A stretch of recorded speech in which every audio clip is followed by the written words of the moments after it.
Le but de cette séquence est d'apprendre à distinguer quand est-ce qu'un nombre est décimal ou quand est-ce qu'il est rationnel. Parce que les fractions avec un tout petit dénominateur à la calculatrice, on le voit très vite.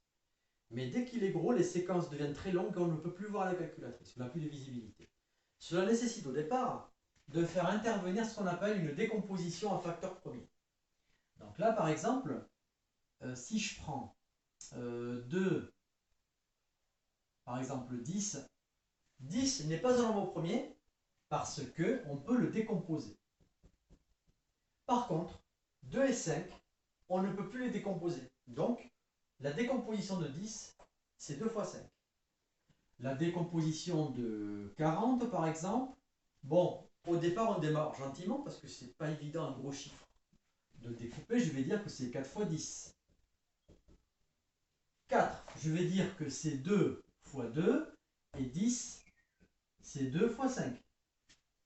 Donc, on va regrouper les deux ensemble.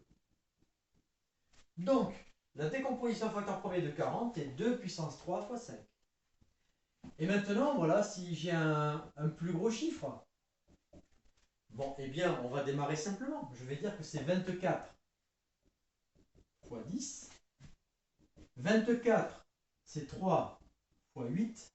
10, c'est 2 fois 5. Alors 8, si vous voyez de suite que c'est 2 puissance 3, très bien. Si vous ne le voyez pas, vous marquez 2 fois 4. Et à chaque fois, tant qu'il y a des nombres premiers, il faut décomposer. Donc là, 4, c'est 2 fois 2, et je recopie la suite. Et j'obtiens donc 2 puissance 4 fois 3 fois 5. Voilà la décomposition en facteurs premiers de 240. Et par convention, on mettra toujours les nombres dans l'ordre croissant. S'ils ne sont pas de cet ordre-là, ce n'est pas faux, mais c'est une convention. Le principe mathématique est de toujours rendre une écriture la plus élégante possible.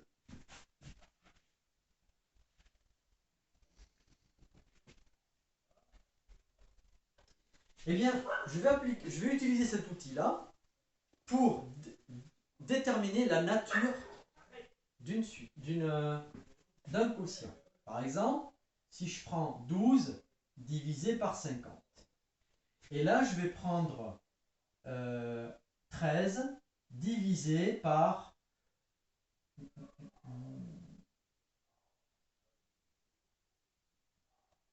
300. Bien. Alors ici, si je fais 12 divisé par 50, 12, c'est 3 fois 4 sur 5 fois 10. Donc,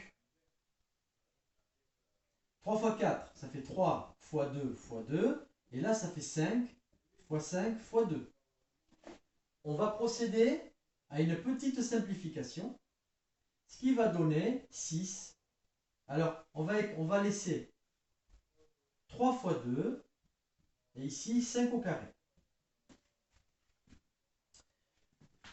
Maintenant, si je fais 13 sur 300, ça fera 13 sur 3 fois 100. Donc 13 sur 3 fois 10 fois 10. 13 sur 3 fois 2 fois 5 fois 2 fois 5. Donc 13 sur 3 fois 2 au carré fois 5 au carré. Alors, la différence, pour savoir si l'écriture décimale va s'arrêter ou va continuer à l'infini, le critère qui va entrer en compte, ça va être quels sont les nombres qui vont intervenir en bas. Ici, les nombres qui interviennent au dénominateur, il n'y a que le 5. Ici, vous avez le 3, le 2 et le 5. Si vous le faites à la calculatrice, vous ne saurez pas si ça se répète ou pas. Vous ne pourrez pas le voir.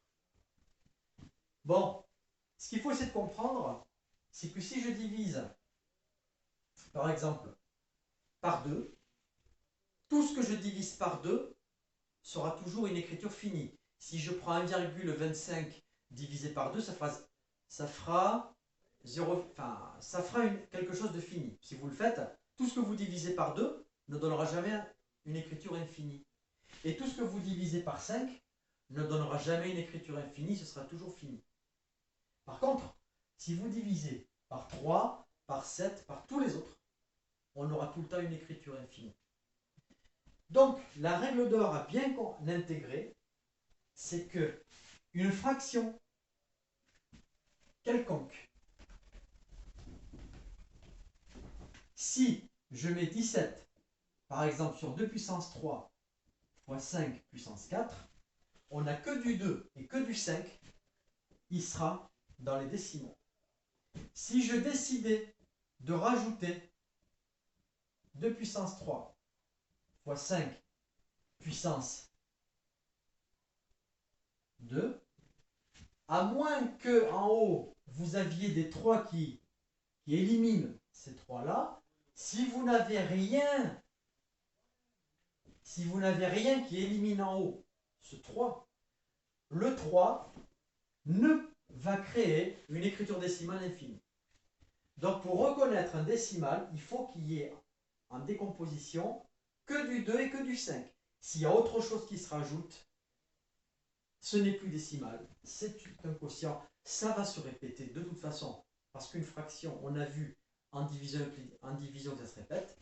Et voilà les deux cas de figure qu'il faut bien intégrer pour savoir si c'est décimal ou pas.